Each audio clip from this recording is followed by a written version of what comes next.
Space.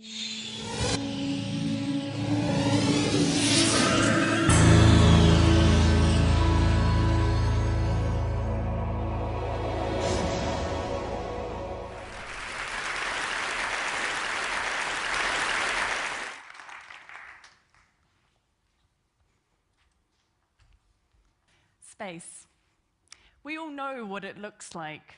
We've been surrounded by images of space our whole lives, from the speculative images of science fiction, to the inspirational visions of artists, to the increasingly beautiful pictures made possible by complex technologies. But whilst we have an overwhelmingly vivid visual understanding of space, we have no sense of what space sounds like. And indeed, most people associate space with silence. But the story of how we came to understand the universe is just as much a story of listening as it is by looking. And yet, despite this, hardly any of us have ever heard space. How many of you here could describe the sound of a single planet or star? Well, in case you've ever wondered, this is what the sun sounds like.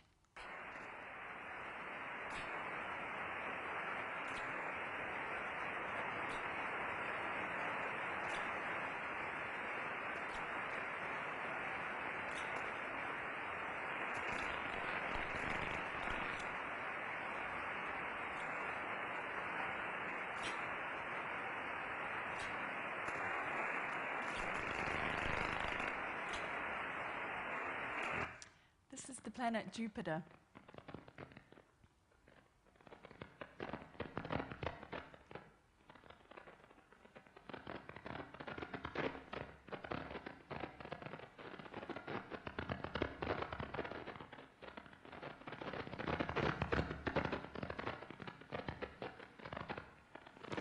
And this is the space probe Cassini, pirouetting through the ice rings of Saturn.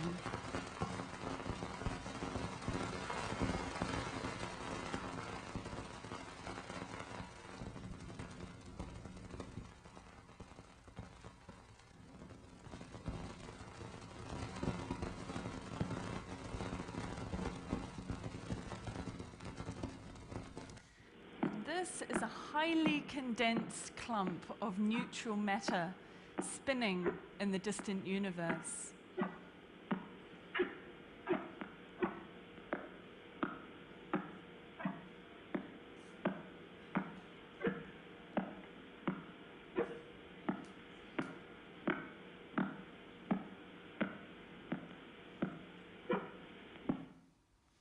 So my artistic practice is all about listening to the weird and wonderful noises emitted by the magnificent celestial objects that make up our universe.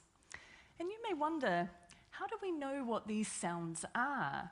How can we tell the difference between the sound of the sun and the sound of a pulsar? Well, the answer is the science of radio astronomy. Radio astronomers study radio waves from space using sensitive antennas and receivers, which give them precise information about what an astronomical object is and where it is in our night sky. And just like the signals that we send and receive here on Earth, we can convert these transmissions into sound using simple analog techniques.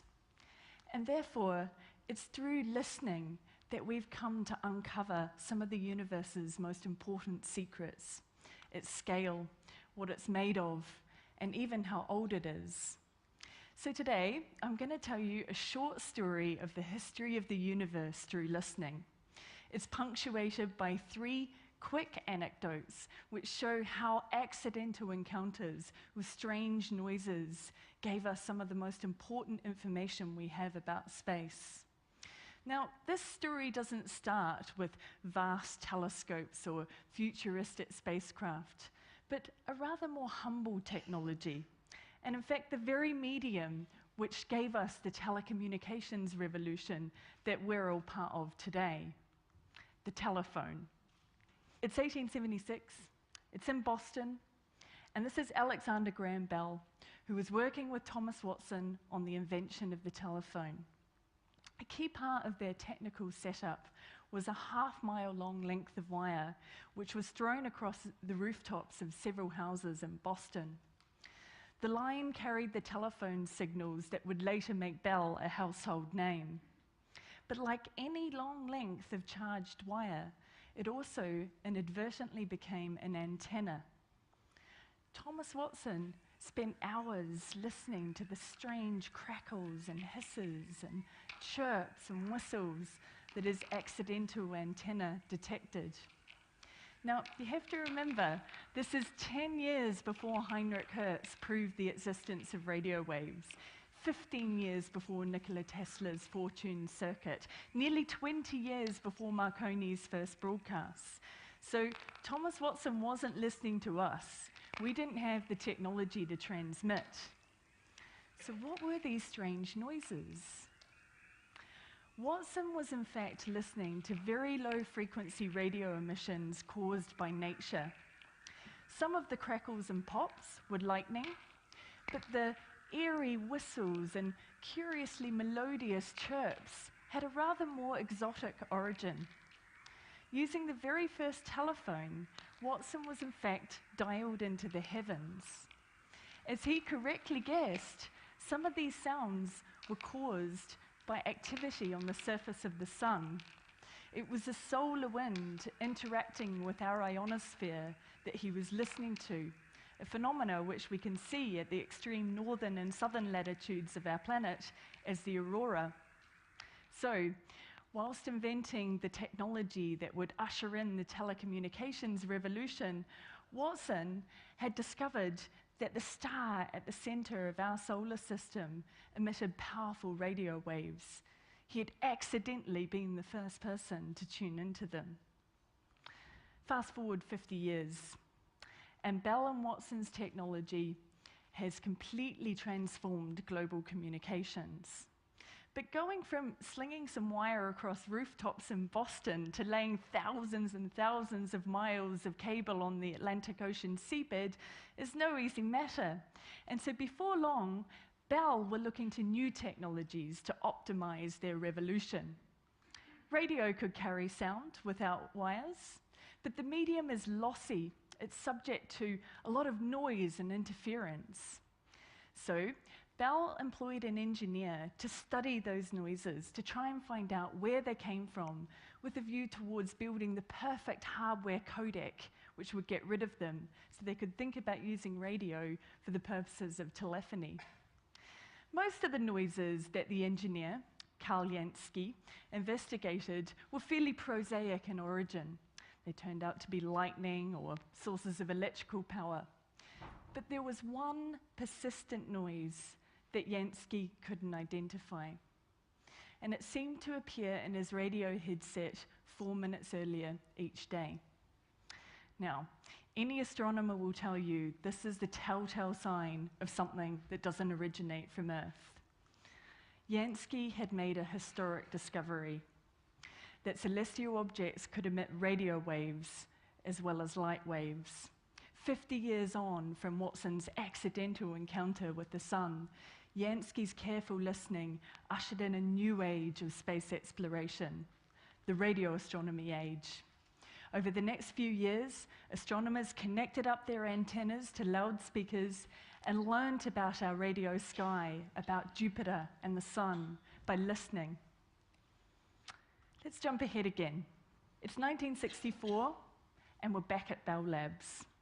And once again, two scientists have got a problem with noise. Arno Penzias and Robert Wilson were using the horn antenna at Bell's Holmdel laboratory to study the Milky Way with extraordinary precision. They were really listening to the galaxy in high fidelity. But there was a glitch in their soundtrack. A mysterious, persistent noise was disrupting their research. It was in the microwave range, and it appeared to be coming from all directions simultaneously.